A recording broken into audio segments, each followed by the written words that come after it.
Hello, I'm Dr. Jim Taylor, and welcome to Prime Sport Alert. This segment of Prime Sport Alert focuses on building confidence, Part 2. Negative thinking that hurts confidence can become a bad habit. Bad confidence habits are just like bad technical habits. The more you practice them, the more ingrained they become, and the better you get at being negative. And that negativity is what will come out in competition. Also, like a bad technical habit, negative thinking can be retrained with awareness, control, and repetition.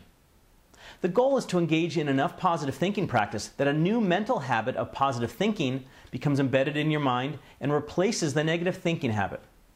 There are several mental strategies you can use to help yourself get that much needed positive practice. The athlete's litany is a group of statements used to teach positive thinking and increase confidence. The litany retrains the bad habit of negativity into a good skill of positive thinking.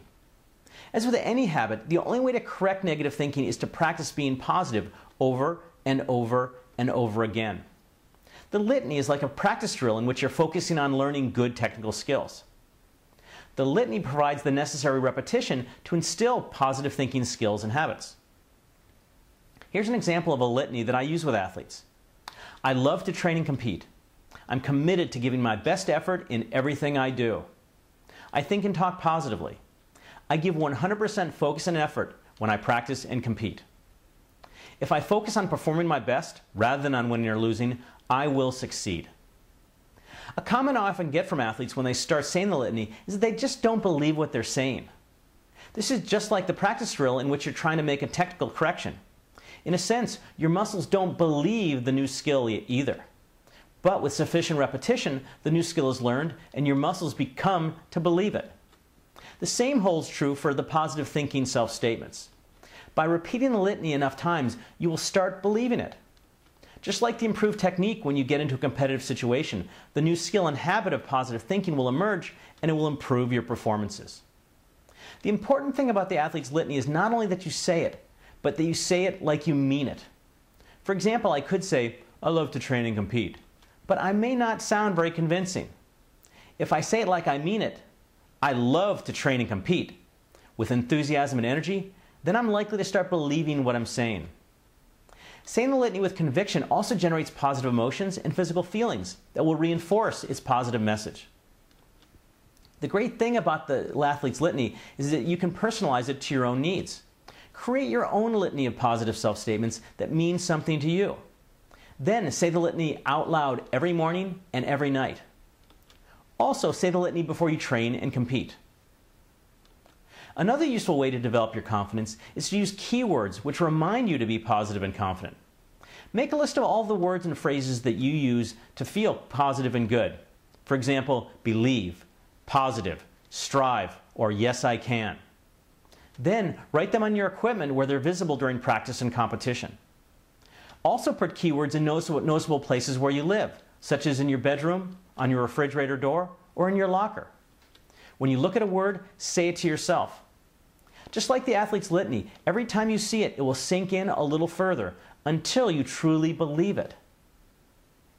Even though I very much emphasize being positive at all times, the fact is you can't always be.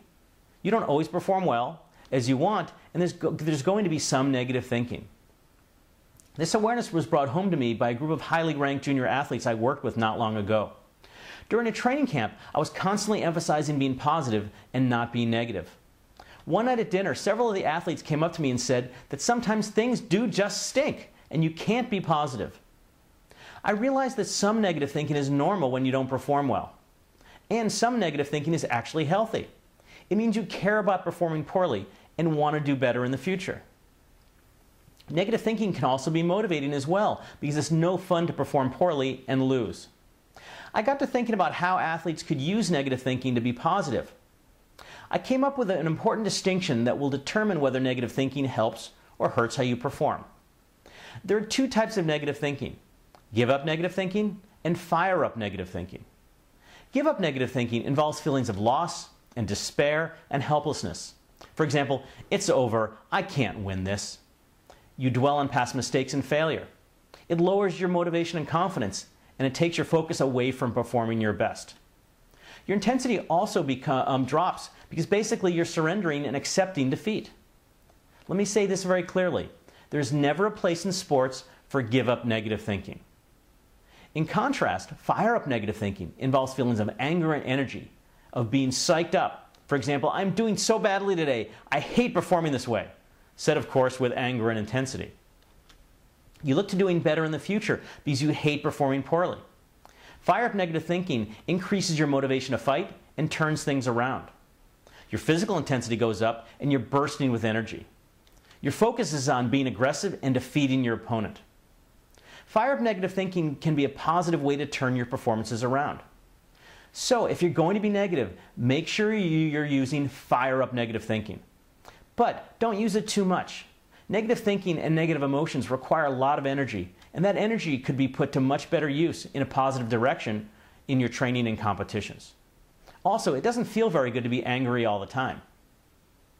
The real test of confidence is how you respond when things are not going your way. I call this the confidence challenge. It's easy to be confident when you're performing well, when the conditions are ideal, or when you're competing against someone you know you're better than. But an inevitable part of sports is that you'll have some down periods. What separates the best from the rest is that the best athletes are able to maintain their confidence when they're not at the top of their games. By staying confident, they continue to work hard rather than give up, because they know that in time, their performances will come around. Unfortunately, most athletes, when they perform poorly, they lose confidence and get caught in the vicious cycle of low confidence and performance. Once they slip into the downward spiral, they rarely can get out of it. In contrast, athletes with real confidence maintain their confidence and seek out ways to return to their previous level. All athletes will go through periods where they don't perform well. The challenge is not getting caught in the vicious cycle and being able to get out of that down period as quickly as possible. The confidence challenge can be thought of as a skill that can be developed. Learning to respond positively to the confidence challenge comes from exposing yourself to demanding situations, difficult conditions, and tough opponents in training and competition, and practicing positive responses. There are several aspects of mastering the confidence challenge.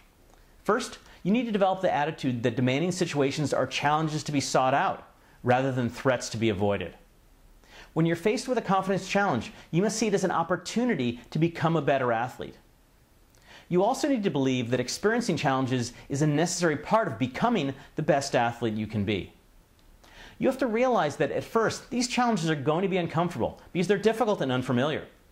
But in time, you will gain familiarity and comfort with them. Here's some simple rules to follow to meet the confidence challenge.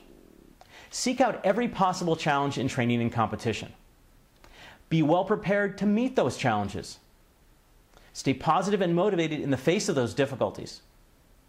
Focus on what you need to do to overcome the challenges. Accept that you'll make mistakes and may not succeed when you're faced initially with challenges. See challenges as experiences you can learn from to improve in the future.